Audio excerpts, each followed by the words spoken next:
Ooh, did you feel that? Anticipation. Yeah, welcome to PAX 2025. Who here is this day one? Who's day one? Ooh, feel free to hoot and holler. We can't see through the lights. Okay. Who's here? Who's this is day two? Who's day two? Okay. Who's day three? And now, any really important people in the room? Day four? Just me? Hey! Great. Set up and breakdown, so you might give you day five if you're careful. Especially if they evacuate us again. That much noise for the day three people is just delirium, people. You're fooling yourself. It's just caffeine and... I am Brian Holland. I'm an executive producer at Chaosium, where people who work there get to dream the dreams of dead gods for a living, which is very cool. I'm joined by a wonderful panel of people, one of whom is on their way. They're going to make a grand entrance because the venue's very big and they were just doing a panel on the other side of it, so they're on the way. Don't worry. They will be coming along. But I want to introduce and hear from our two panelists who are here at the moment. Let's start with Alex Catton. And Mr. Mark Morrison.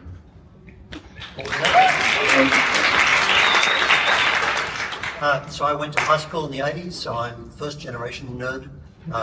So I've been running games for many decades and still adore it. It's like lightning in a bottle, the alchemy of making up a story for your friends. I just can't get enough of it. And along the way I became a writer and editor for Chaosium, so written a lot of scenarios and done video game stuff as well. I love telling stories.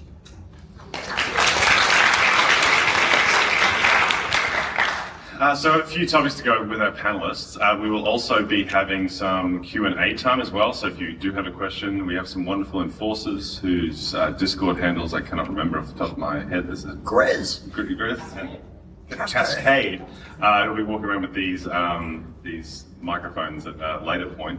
But we've got a few things to go first. First of all, we will be asking you some sort of fun borderline trivia questions throughout.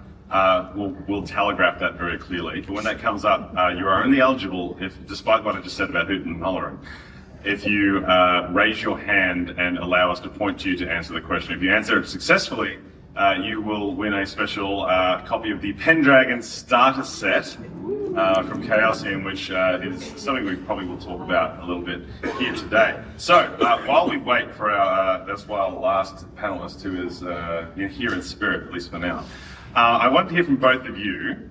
How long have you been GMing?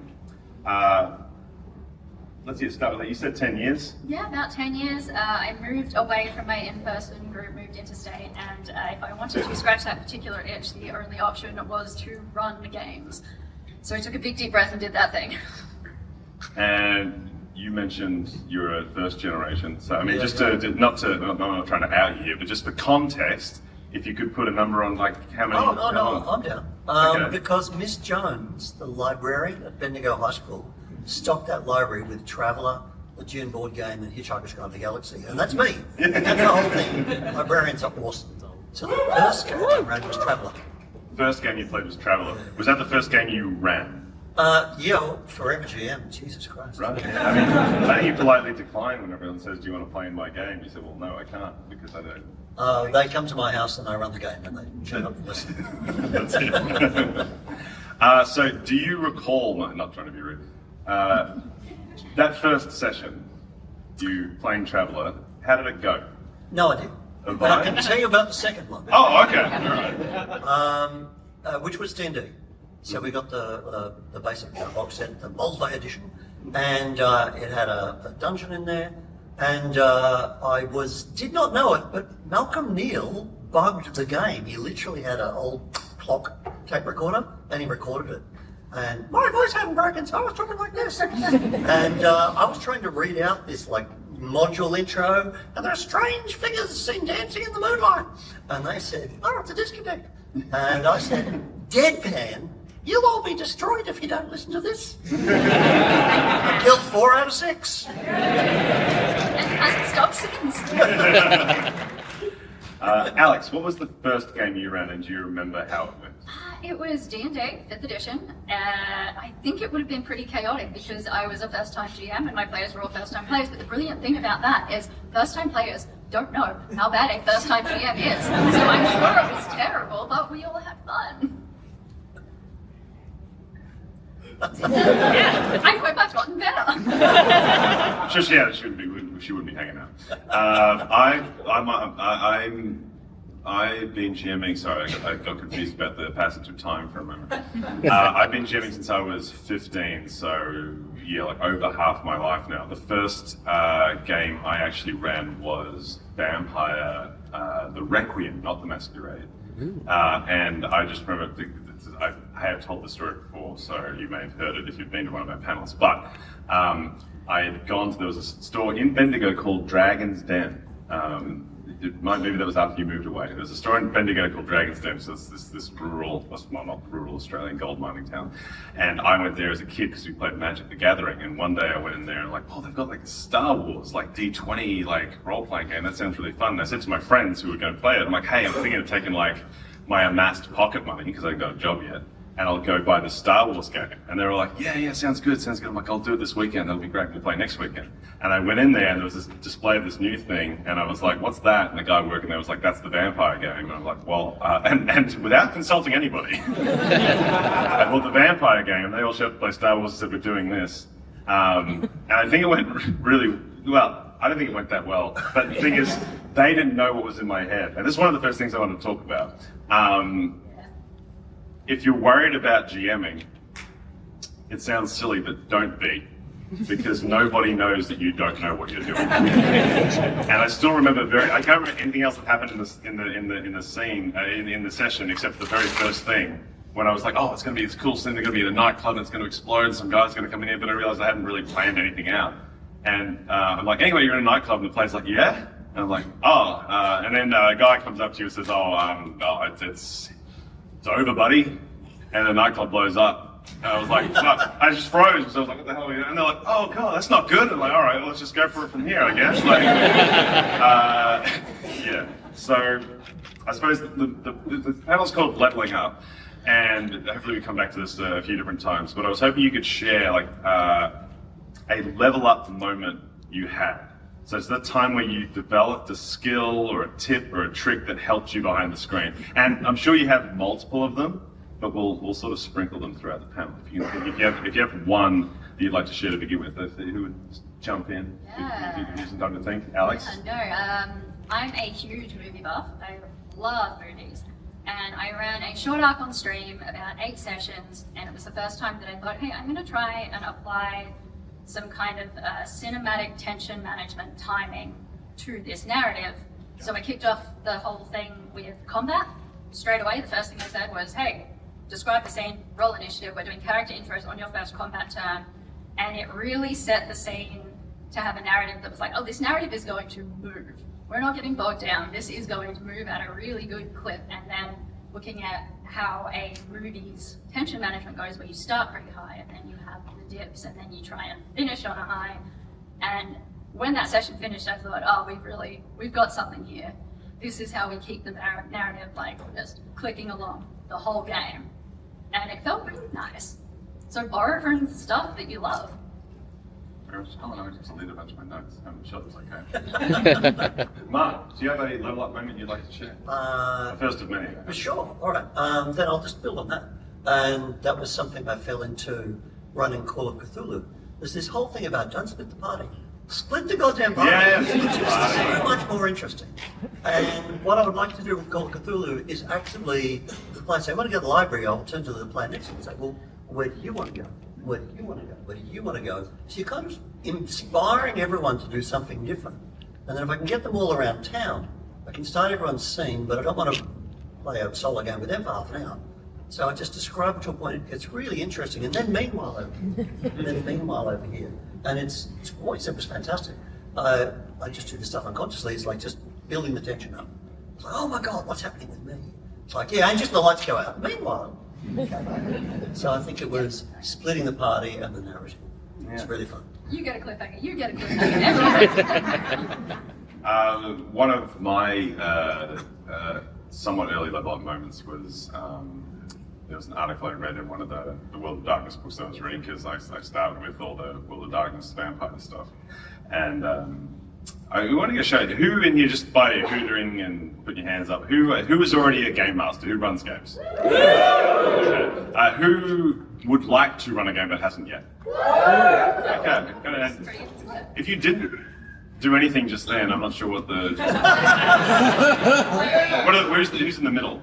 And you didn't say so you're like the people, you're like, you said, what are we doing now? You're here, and someone put you along, I don't know. Who said, you heard they want to sit in the cool dark room? But I read this thing that really dispelled a lot, and I think helps. Who feels pressure when they sit down and run a game? Or who is worried about the pressure they're feeling about sitting down? Anyone? Yeah, so the thing I learned early on to dispel that pressure was in this article, and it was basically about how the game master is actually, when you get down to it, the least important person at the table. And they gave a really good, fun example, and that was, say it's game night, and everyone's there, and they're waiting for the GM to show up, but the GM's stuck in traffic, and they're like, look, I'm like 2 hours away, I don't think I can make it, I'm really sorry, I'll be late. You got like 3, 4 plays there, they're like, oh, GM's not coming, but what, they've got characters, they've got dice, they know how the game works. They can probably do something, right? They can at least do some role playing, if not any combat stuff. You can, but if you reverse that situation, and all of the GM's there waiting for the players to arrive, and they're all running late, you've actually just got one person sitting there with a handful of dice. And also a good thing to be. That's a totally fine thing to be, but it's harder to play a game when you're just by yourself. And I think if you remind yourself that the most important people at the table is obviously everybody, but the GM is not more important than the players. And I think when I learned that, it really gave me a new perspective on how to approach things. And I think when you try and, well, one, it's kind of humbling, but two, it just also, it removes the pedestal and it removes a lot of pressure, I thought. But if you are alone, you could play the award-winning Alone Against the Static by Brian Holland. You Which is could. excellent and creepy. In theory. Let's ask our first audience question. I asked you both weeks ago to come up with a long list of questions we could ask the audience to give these giveaways. It certainly wasn't 10 minutes before the panel started. Who has a question? Now remember, this is the one where you would have to quietly raise your hand, and we will, whoever asks the question will point to you, and if you give the correct answer, you will win something free. That's pretty cool. Oh, and please welcome Dael Kingsmill, everybody.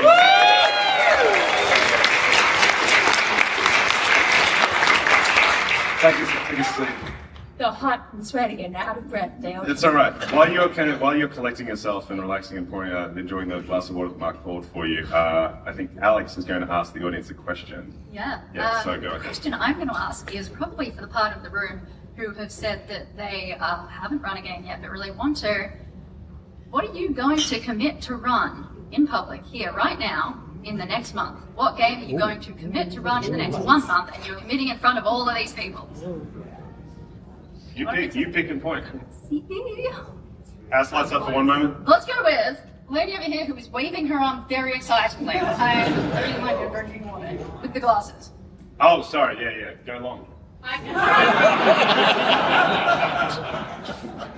can try and project. Oh, you will. That's good. Oh, that's a GM voice right there.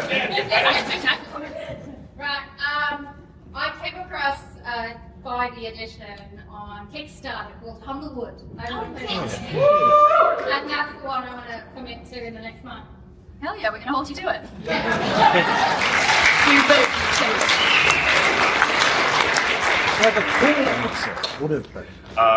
Dael, you missed the start of the panel. We basically shared with the audience our childhood memories and our deepest fears. So if you would like to... No, it's a joke. First of all, welcome. How are you? Are you enjoying PAX? I am enjoying PAX. Sorry, in you're this out of breath. exact moment, I'm enjoying it less. But only because I just sprinted. I'll be fine. I need to go back to the gym. What's your name and where might people know you from? So my name is Dael Kingsmill. I have a YouTube channel called Monarch's Factory where I talk about tabletop RPGs, but in particular I get into kind of the weird nitty gritty of home brewing and game design. I also am on a podcast every week called the Average Lawcast, which I think originally was supposed to be just a TTRPG news podcast, but there are enough game designers on it that we just always end up talking about game design philosophy. So, yeah. Very cool. How long have you been GMing? I started GMing out of frustration in, I think, my 3rd year of university. I'd wanted to do it for a little while before then, but I'd never done it. I really had to be pushed to the point of going, fine, I'll do it myself. Yeah, best choice I ever made.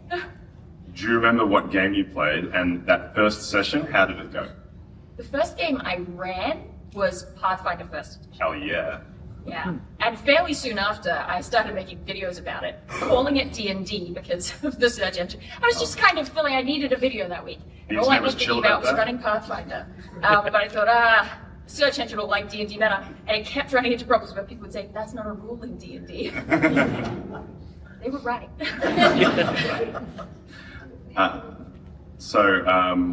One of the things, because this panel's called Leveling Up, we'll be asking throughout the panel for you to share a level up moment, such a time when you think you developed a skill, a tip, or a trick that helped you behind the screen. Because you just got here, I'll give you a moment to gestate.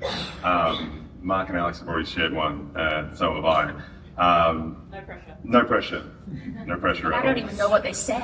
What if I say the same thing? Look, stage, then How everyone will embarrassing. boo. Yeah. And I expect you to boo if I say the same thing. Hold me to that. I'd be impressed, frankly. I think for me, I actually do have an answer. I think for me, one of the biggest lessons, and it's weird that it took me so long because I come from a theatre background and so much of that is active listening to one another, but I think a huge shift in my GMing style came from realizing that when my players ask me a question, I can pause. I can pause and I can listen to what they've said and I can absorb it and I can think. And if I need to, I can say, I don't know the answer. Let me think about, what do you think? Ask them what they think, or say, I don't know, but I'll figure it out. That kind of learning to stop and breathe and listen was a really important step to me. I hear no booing. No, it was not the same. We're pausing and listening. Very good. I wanted to talk a little bit about safety tools in games, particularly if you're a new GM. I think there are a number of reasons these are very handy. I use them in my games. Whenever I'm running a game at a con with strangers, I definitely use them.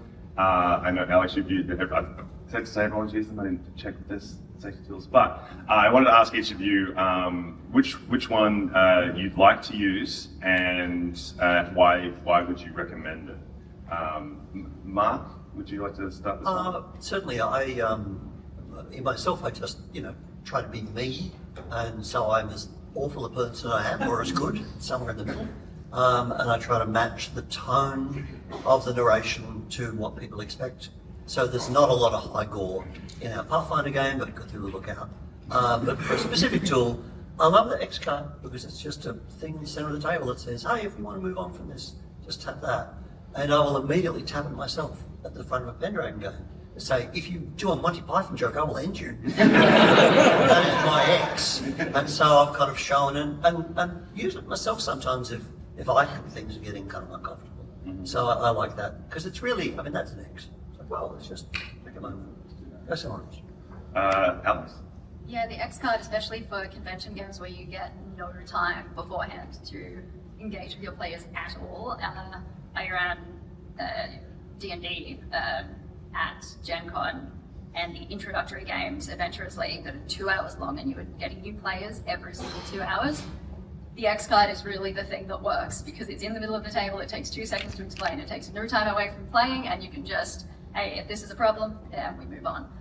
For games that are with a longer run with people you get to know a little bit, I really love the online tool, the TTRPG safety checklist, because it goes through a whole lot of different things and it gives you a enthusiastic consent.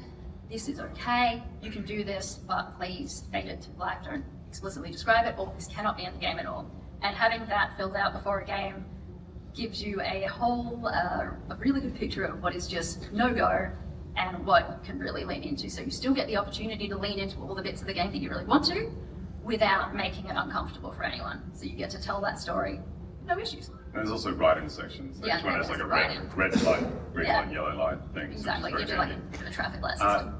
Dael? What was that called? It's called the RPG. Oh, The go ahead. TTRPG safety checklist, and it's an online tools PDF that you can pass around to all your players. Put out by our Safety friends at checklist. Monty Cook. Yes, Monty Cook Games.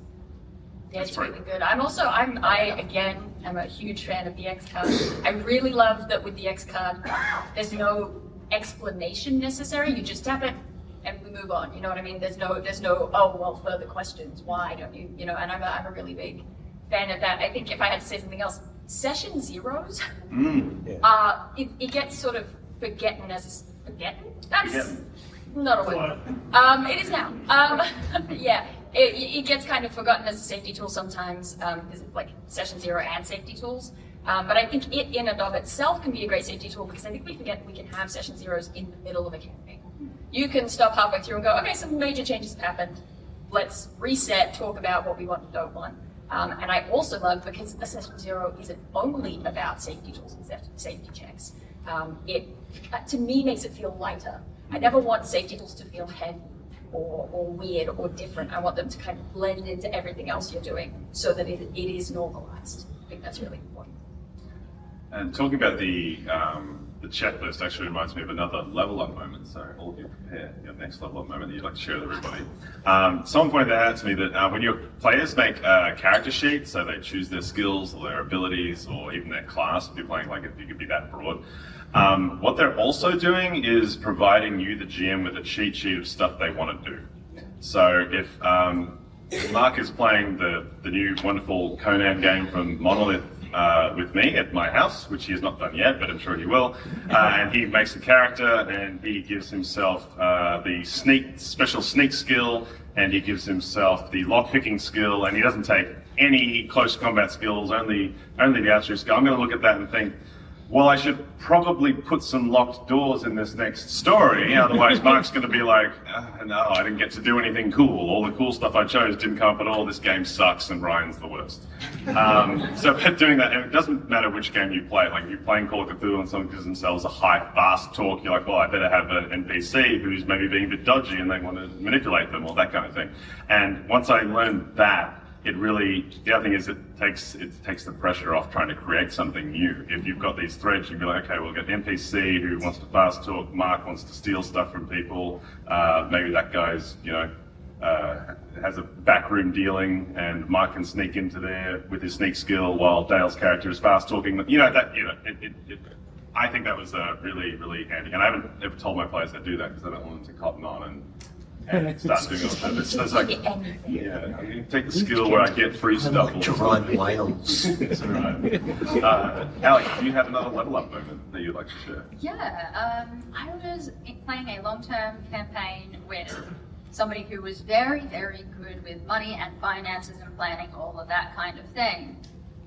And I just handed the whole economy of the world over to that player.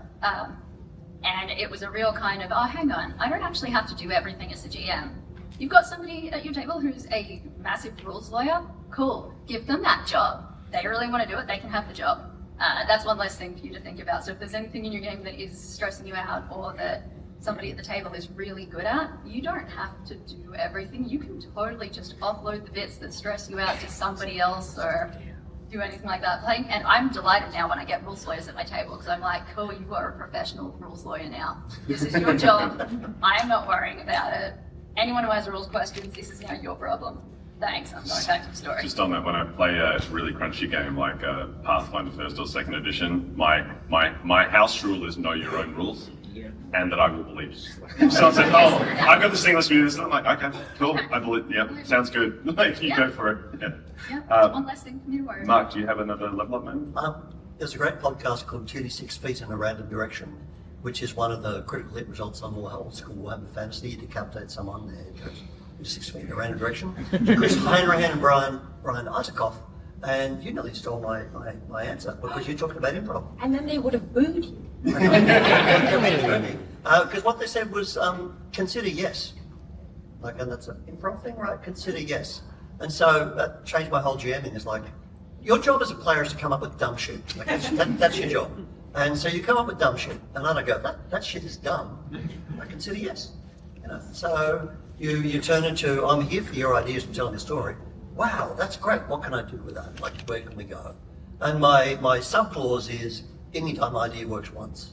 You know, because if you're making kind of mad bug sprays and killing all the kind of insect monsters, yeah, that'll work this week, but next week they'll be fine. You know, but consider yes, let the players be cool and do the thing. And give it to them.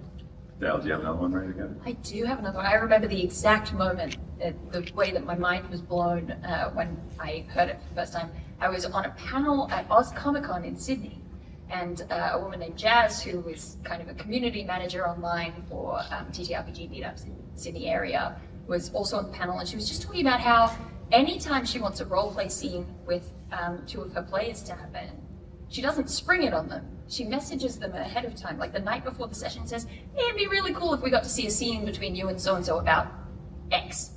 And, you know, it doesn't have to be scripted out. It's in fact not, hey, script out a scene. It's just think about it ahead of time. It's like you messaged, I assume all of us, ahead of the panel saying, these are the kind of questions that I'm going to ask. I didn't get a chance to read them because I was pretending to date a landed gentry on a stage at the other end of the sort of convention center. But it's really helpful to just have that in your head and sort of percolate on it. And my mind was completely blown. That idea that I didn't have to spring things on people, and they could tell me if they didn't want to do that scene, and they could sort of think about it ahead of time and say, well, I might say this, this, and this. And it just changed everything, and it was comfort level, it was quality of story, it was all sorts of things that really, I don't know why I never considered it. I always thought beforehand you had to keep secrets from your players. Let's go now. If we let's do 1 to 2 audience questions before we move on to the next thing I've got. Does anybody have a question they would like to ask so far? It's okay if not. We've got plenty more to talk about. There's one right at the back. I saw the person on the far. I'm pointing. Yeah, yes, at you. Yes, kind of. The lovely enforcer will come up with a Love your dress. microphone. I was just curious that, Oh, sorry. Wait for the mic. We can't hear you. the lady with the blonde hair, I'm not sure what her name was, but you said that you, sorry, I'm like, you found a way to, sorry, too many things. So take your time. Take a on. breath. No, I've Pause. Sorry. That's all right. And there's somebody with curly hair back there, I think. I do have curly hair. You mentioned about rules lawyering. I have I describe him as a rules lawyer. I'm the player, and he's also DM'd for some of our one-shots when a few players have been away. He's a rules lawyer that doesn't like metagaming. And I'm just wondering what your tips might be in the group for how you might deal with that. I want to be just patient with him, but at the same time he's like just making and then really doesn't like it when he DMs and we talk. There's table talk. So he's a rules lawyer who also metagames, did you say? Or you? Sorry. He seems to know all of our skills. Okay. Other players. Yes. Right, yes. Yeah. That is absolutely something. You don't make the correct decision. Yes, all right, yeah.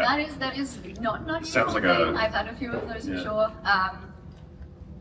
As with any interpersonal issues or playing style differences at a table, you got to talk about it. You just got to talk about it and bring it up. And it can be really, really hard. Nobody likes having difficult conversations with their friends, with their players. But if you go in assuming good intent, assuming they're doing it because they believe they are being helpful and doing the right thing, and also assuming that you are missing information, any difficult conversation is just two people with different sets of missing information trying to do the best that they can. So going in with good intent and just saying, hey, this is what it seems like is going on. Can you fill in the gaps for me about why this is going on? Let's work it out from there.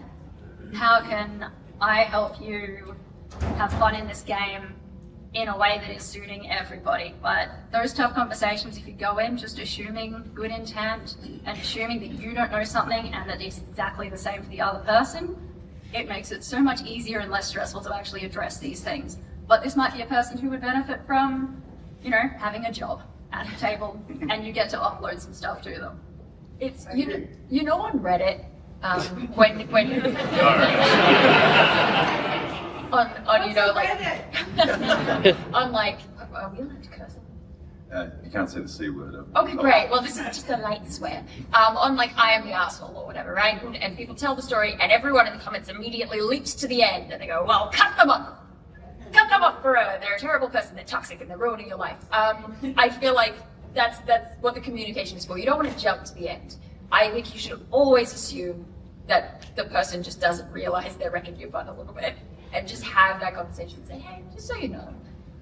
It bugs me a bit when you do this. Like, go in with love. These are your friends, unless you're running for strangers. These are your friends, and even when they are strangers, assume that they're doing it unintentionally. They're not trying to ruin your fun. They're trying to have fun. You're trying to have fun. Meet in the middle, like you said. Yeah. What's the missing piece there? It's only really after a bunch of times of them ignoring that in favor of their own fun over yours that you can start to think about finding another group. But always communication. We'll do one more before we continue, but we will ask them more. That's right. Hello. I won't get into it too much, but I've got like neurodivergence and various disabilities and things like that. So it makes I really want to run a game, but I have a lot of problems with things like working memory and that sort of stuff. And so I feel like this intense pressure to like have everything prepared before I even try, which I know is not the right thing to do. But could you give me another option? Alex? I'm singling you out. It's actually been Brian said initially that nobody knows what's inside your head. So you haven't forgotten anything. No, the thing that you say was the thing you always intended to say, and as far as your players know, that was the plan. They don't know that you've forgotten something, they don't know that you haven't prepared this thing. Pull it out of your ass and they will believe it has been the plan all along. They don't know what you were planning anyway, so how can you forget things? I've actually got, so that's a good kick-off point for the next sort of leveling up tip. So thank you for your question. We'll do some more in a second. Mr. Cascada, is that what you said? Cascada. No? Okay. Oh, and there was one other thing on that point as well that I just remembered because I have working memory problems. If you don't need to have a fleshed out story, you can just have cool beats that you want to hit, and you can just hit those in any order. If you've got a particular bit of treasure or a particular thing that you want the players to find, it can be behind any door. It doesn't need to be behind this specific door in this specific dungeon or whatever. If you want them to find it, great, put it in front of them. That reminds me of something. It's there was something that Matt Colville once said in a video where he said the game isn't the story. The game is you at the table. The story is everything that your players remember about the game. They're not going to remember those little details that you forgot or that you fumbled or that they fumbled or any of that. They're going to, afterwards, they're out walking to their car and they're going to be stopping and chatting about the cool thing that happened, hitting those beats. And so I think reaching for that perfection is really going to kill your vibe. It's really going to make you feel bad about the way that you run a game. Whereas if you just embrace it, embrace the imperfections, embrace not knowing a thing, taking a pause, taking a breath, and being able to say, I don't know, or I got that wrong last session, or any of those things. Yeah, and doing so, you also appear omniscient. So that's very similar to what you both said was always going to be my other level up moment to go for the next things was understanding that this concept of everyone heard the term railroading. It means it's like things are only going to happen one way, and I think there's a big difference between railroading and literally running anything, because if in a narrative there's generally a beginning, a middle, and end. The idea of railroading is like, no, you have to get to the middle in this way, and the GM will tell you that, and it's unpleasant, because what you're doing when you do that is you're actually removing the sense of player agency.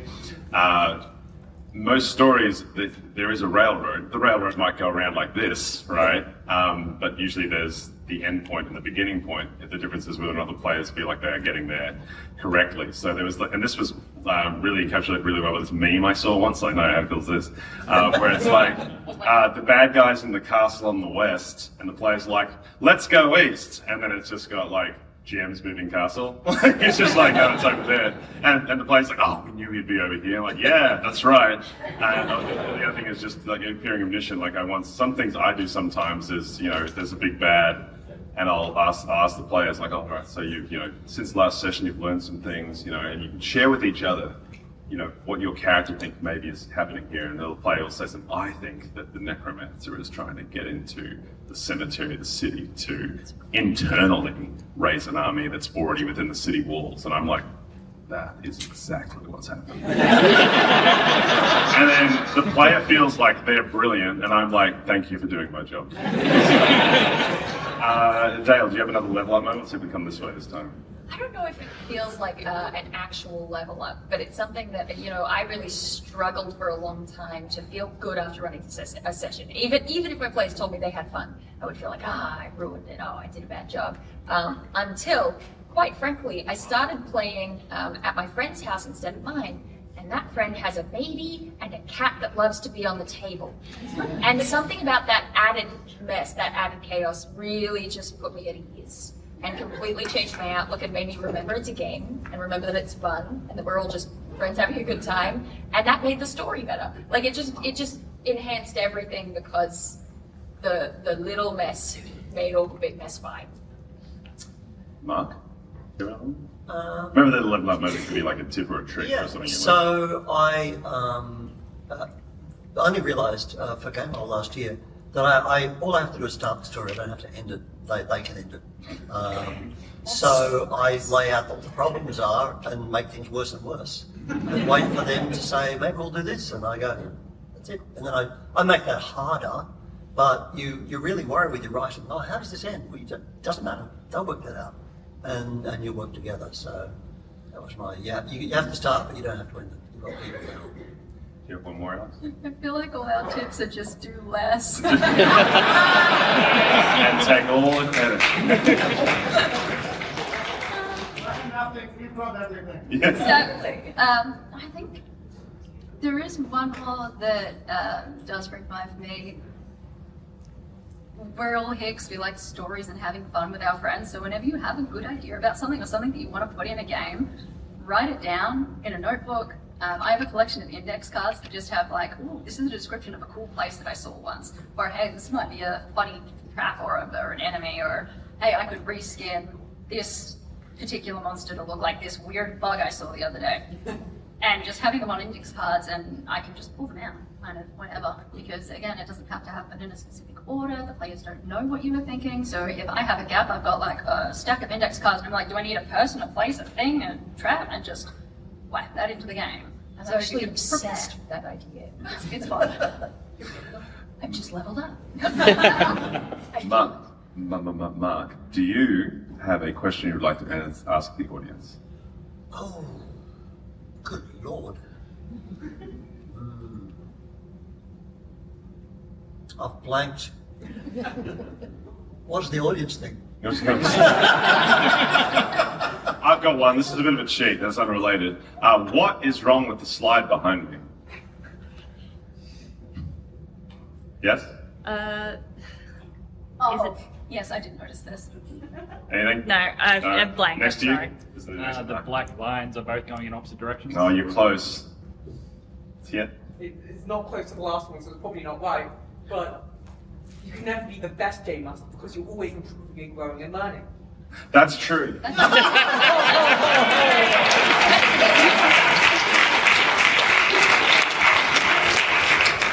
Also, leveling is spelled incorrectly. I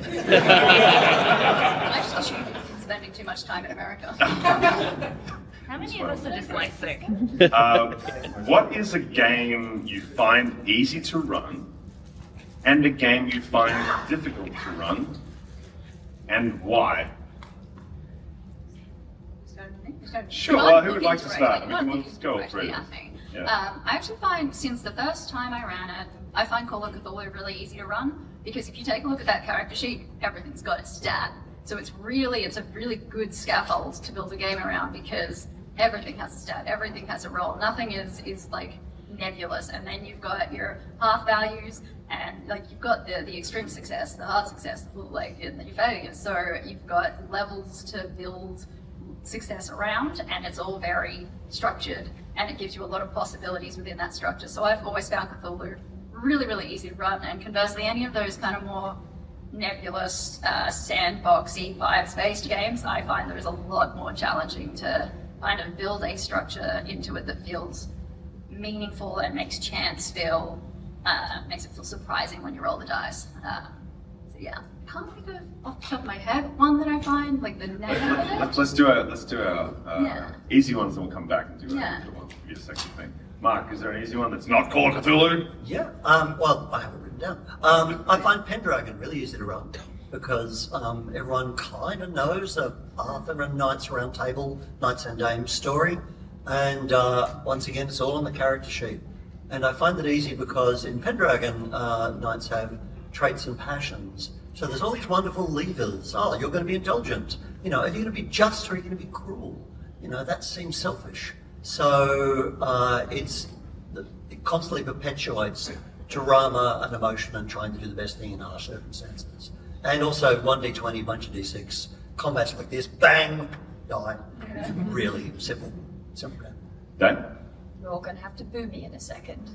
Because you actually used my magic word, which is scaffolding.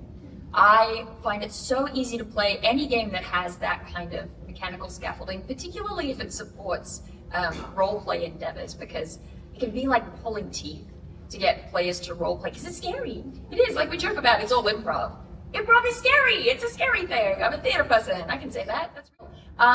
And so anything, like I do find 5e D&D really easy to run because it's got these great shapes, and I find Draw Steel really quite breezy because it has these driving personality elements or story elements like the complications. I find Alice is Missing is a role-play heavy one, but it's really easy to run because everyone's getting prompts for their character's secrets and what's the next event that happens. And so those are really easy to run. Like you said, the more free-form ones, which I love. Like Kids on Bikes, I find really hard to run. I love it. But I find it really hard to run, or I've been really pushing to get a game of Fight with Spirit together, and those are wonderful, but I have to play them with all my theatre friends because it's really very freeform in terms of like guiding you on what to do, and that scaffolding of the rules becomes like a jungle gym that you can play on, and it makes it feel safe to play on for both me and my players. So, yeah. I would just say on that, rules are... None of you booed me. No. Oh, good. You're carrying the run. There you go. Sorry, go ahead. Rules are really important. When I was a kid playing these, art house theatre kid White Wolf games, I would go sometimes talk to, some of my older friends who had been playing TTRPGs longer than me. I'd be like, oh, we had a werewolf session the other day, and we didn't roll the dice once. That's how into the role playing we were. And then the guy just looked at me and was like, sounds like you had a conversation. And you weren't actually playing a game. And I was like, oh yeah, but like role playing is really good, but you got to remember, like, yeah, we are playing a game. There needs to be some sort of rules to this. Otherwise, we don't need books that just sit down and sit around the campfire. Nothing wrong with that either, but I think it's important. So there's a difference between doing that and playing a game. My easy game was also going to be called Cthulhu, just because I'm going to teach you all how to play it. I'm going to teach you all how to play it in 12 seconds, right? Anything you want to do, you just have to roll a D100 roll equal to or lower than that skill. So if you have a sneak of 60, it means you have a 60% chance of succeeding, and there's a player, that's all you need to know to play it. So that's it. You all know how to play. You've got no excuse to not go to the Chaosium booth and pick up some Call of Cthulhu stuff.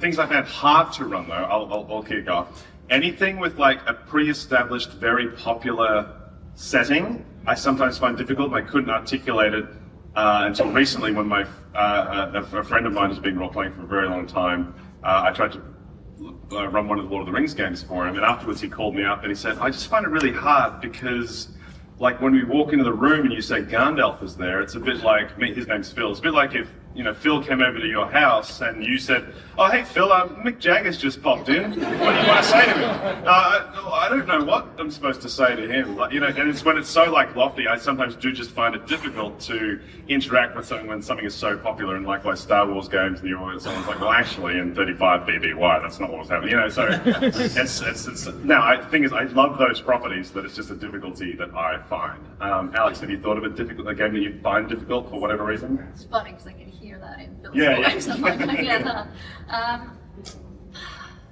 See, if I find it too difficult to run, I tend to only run it once. So. I was running Monster of the Week in between D&D sessions when we had somebody out of the session, and I found that one just because it is Monster of the Week. It is something new every week, and it is not a heavily scaffolded game. I found that took a lot more out of me than running just the regular D&D sessions.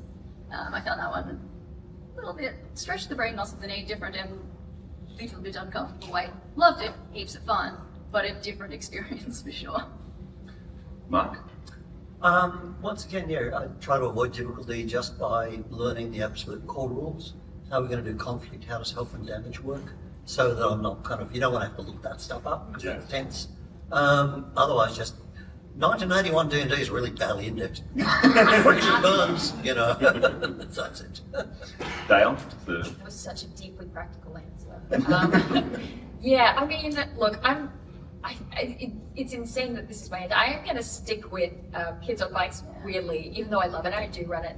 Because, like I said, there's less scaffolding. There's less scaffolding on how to create an adventure as well, actually.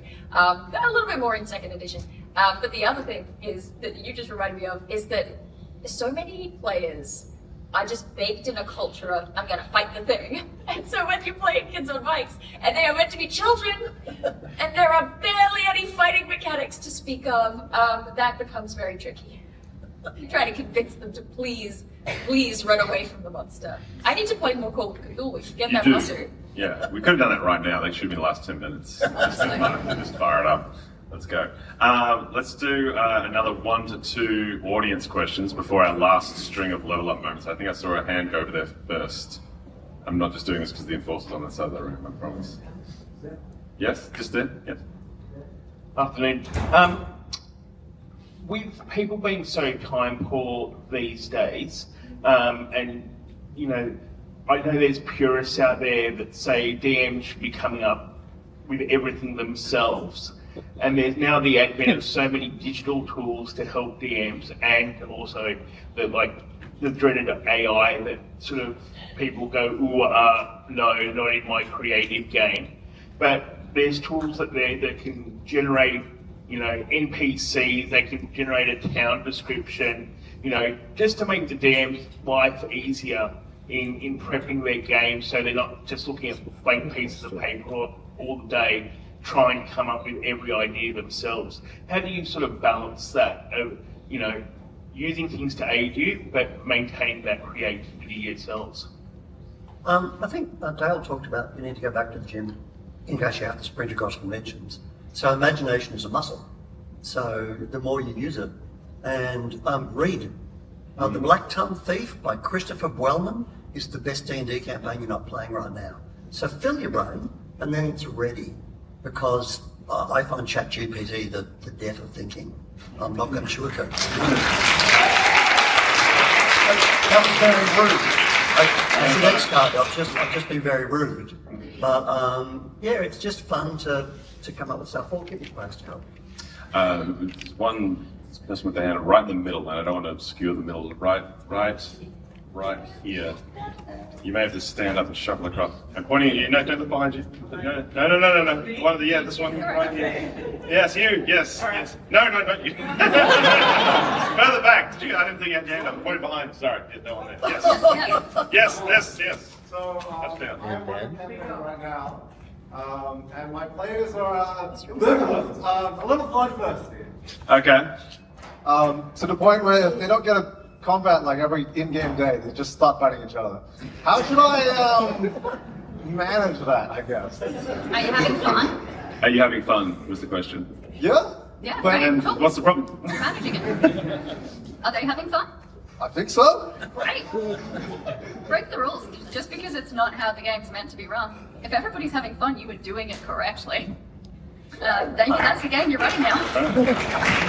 Alright, one more string of level up moments, and then we'll put your hands down for now. You'll get another chance in a second. I just don't want anyone's arms to get sore. I want to share my most recent one because occasionally I've had a problem starting a new game with a new group of people and trying to establish a sense of place while also getting a sense of everyone's character. And I played for the first time a wonderful game by a brilliant game designer named Kelsey Dion called Shadow Dark. Has anyone played Shadow Dark? Yeah, Yeah, so Shadow Dark is fantastic, and one of the things that I initially bumped upon when I was reading it on the plane back from Gen Con was that the entire game takes place in initiative order at all times, even outside of combat. And I thought that seems really strange until I actually started playing it. So you roll initiative at the start of the game, and then you enter the dungeon, and the GM will describe the dungeon to us. So yes, you see a wall behind this waterfall, and there's glyphs all around it. And okay, so Dael, you got the highest initiative. What do you do? And then Dael will say what they're doing. Just I go over and I touch it. And I'm like, okay, cool. Now, Mark, what are you doing? And it's like, oh, well, I'm going to maybe look at the water. Is the water, does it look normal? Is it a magical effect? And I say, oh, well, yeah, make a check. Okay, Alex, what do you do in this situation? I'm going to see if there's if I can actually push this door open. And I say, I want to make the check. All right, and then it gets back to me. And then it actually keeps the game happening in real time. It keeps people engaged. That game takes it further because every time it gets back to the GM, there could be a random encounter, and the game is very deadly. So if we want to keep it moving, figure it out. But I thought that even just applying that to anything, I'm going to start running this Conan game that we were talking about, and to help establish that sense of place, actually keeping around, so when you're not in combat, literally asking every player at the table, what is your character doing at this moment with this information they've just got, and keeping it moving and keeping everybody engaged, I think was actually really brilliant. Does anyone have another recent one? We've all shared 3 or 4 now, so it's okay if you're running out. Look, role-playing games sing when you play on the regular.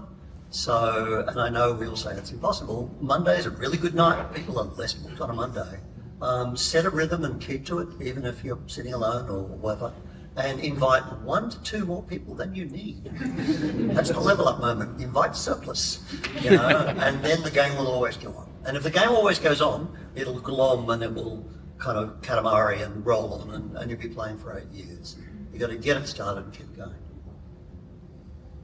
I was running a scenario once, and there was a puzzle that required a timer, and I'll tell you what, setting that timer, all of the players who love to sit and plan things out and take ages to do stuff, man, it turns out that they don't need to do that. Timer on the table, people start moving. So I just kept the timer. I stole the timer straight out of that one scenario, and any time I've got players who were spending 25 minutes ruminating on one thing, I'm just and we're going to put the egg timer and turn it over. What's it for? Don't know. And it really keeps the game moving. Get rich, those players. I just said that.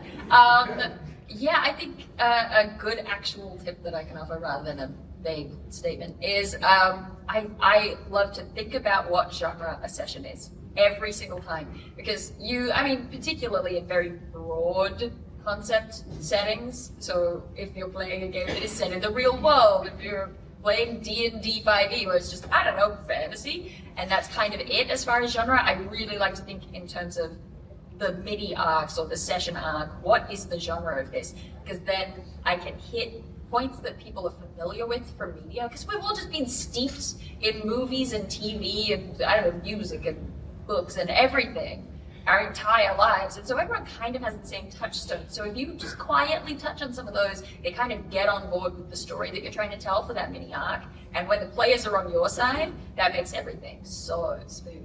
Ooh, yeah.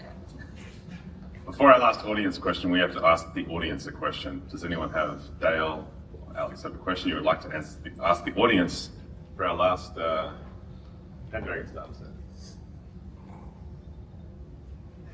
If not that, someone else. I can go. Please. Mark? What is the most annoying kind of NPC?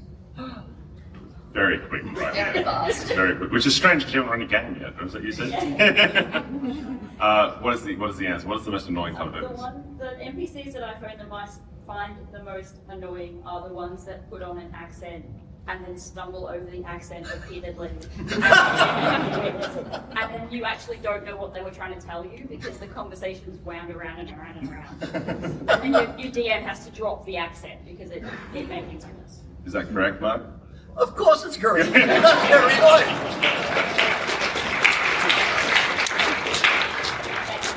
But the answer was goblin. I'm gonna let our enforcer who's running around choose the next person to ask a question because they're the one who's running around, and I forgot that the seats in this place are very close together. So we got a few minutes. Hi. Yeah. So my name's Christina, because I didn't say that earlier, and I'm from Broken Hill, which is a very, very, very small regional outback town in Australia. So just a little bit of a back thing before I ask the question. I've started a game club with some friends, and we usually just play tabletop sort of games, but no role-playing games so far. And I want to introduce the tabletop role-playing, which is why I want to get into DMing and GMing. So my question is, a lot of people haven't been introduced to that world, and we want to try and introduce these people because the idea behind the club is there's too much sports in the town, so we want to get people who don't like sports, who don't want to engage in sports, to come to our club and have fun and meet new people and socialize. So I want to try and introduce that with the role-playing game. How do I, as a new person who's coming into, like, you know, being a game master, introduce people who have never role-played before or never been role-playing, introduce them so I don't push them away or scare them or, you know, make a mistake. And I guess a counter question to that is, what is, in your opinion, are the challenges for either one-shots versus like a big campaign? Because sometimes I think maybe one-shots could lead to a big campaign, but yeah, what would be the challenges of this situation I'm in, this conundrum? I can quickly take the one-shot versus campaign thing and allow someone else to cover the other part of it. Yeah, you're right, one-shots can lead to long-form campaigns, which is good. The beauty of one-shots is that people are not going to be precious necessarily. They know that this character is not going to last forever, so they will make sometimes silly decisions, but at least the one that progresses the plot. The downside of a one-shot is, depending on the system you're using, you're going to not have that sort of long-form character development that will happen if you play a long-form campaign. I don't just mean like the role-playing side of it, but also depending on the mechanics. Your characters won't level up, you won't increase your skills in Call of Cthulhu, you won't Diablerize people and steal their souls and learn their powers in Vampire, so that's the only downside. So they both have their pluses and minuses. So as to the other question, I had the other half. Yeah, people who don't know about role-playing, like Dael said, we're constantly steeped in other kinds of media. There's a bunch of properties in tabletop now that are referencing other media, so that could be a good game to start. And as Mark said, everybody knows Arthurian legends, so Pendragon's a great option because people are at least familiar with the genre and the concept. So it's going to get, it's a lot easier of an on-ramp to get people invested in the game. So that's possibly a way to get around that challenge. And I agree with Brian, one-shots are great, and there are some tabletops out there that have one-shot sessions specifically included in those starter sets. I know Alien's a really good one. They've got like a 3-shot, which is my preference. I like a really short game, so you still get some character development, you still get some time away from the table, but it's temporary, 3 sessions and we're done. So, Thank you so much. I do want to jump on Oh, that yeah, because go I ahead. have two very quick things of advice. If they're people you know, my best tip for convincing your friends to play a TTRPG with you is to do it for your birthday and say, I just really want to do this for my birthday, and then leave them wanting more. Gets them every time. That's what I did when I first started running the game.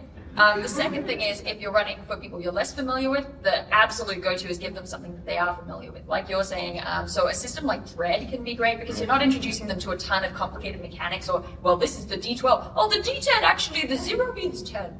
You're not having to do any of that. You just go, hey, you play Jenga. Well, now it can kill you.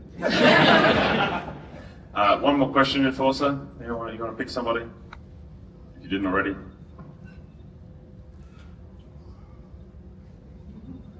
The density of chance. Yeah, that's good. And you feel that too, Hi. Hi, gang. I just wanted to say, so a couple years back, I think I went to Oz Comic Con on panel with you, Dael, on it, and I asked a question about role-playing with your friends, and every time you bring up that answer, I'm like, oh my god, I was the one who asked that question. That's crazy. So I just want to thank you for that. I listen to your videos all the time, so they're super cool, so thank you so much. For the whole panel, I just wanted to ask, if you wanted to make a high roleplay, high political intrigue type of campaign, and you're trying to find players that will fit that situation best, you have this session 0, but you don't find you're like getting those sort of results at the table, how do you sort of redirect it into that sort of direction? That's also wild because I've only ever been to Oz Comic Con once. So great. You all looked at me.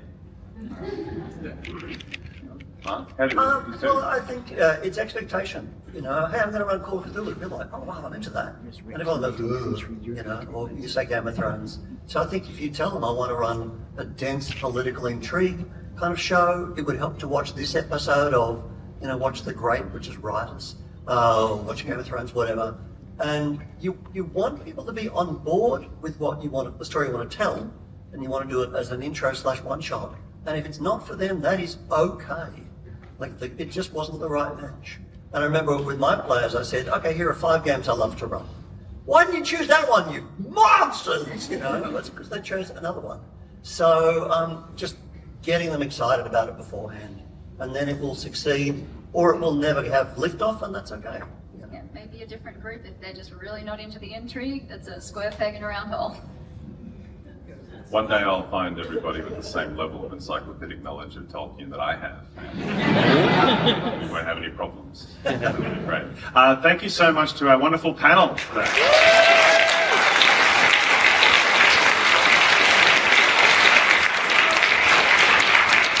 We are at the end of the session. That we've run out of time. I forgot there was one very important piece of advice. If you haven't run a game yet, we sort of talked about it early on at the start about trying to relieve the pressure. And I forgot the most important thing to remember to relieve the pressure is that a lot of us who got into doing this before it was super popular, and that's, I'm not trying to say we were cooler, but as like 12-year-olds, we just had to learn to do it. If a 12-year-old can do it, I promise you can do it. And that's very big. Offset say ages 12 and up. Yes, it is a game for children, and you are not a child. You'll be okay. So take out the world and run again.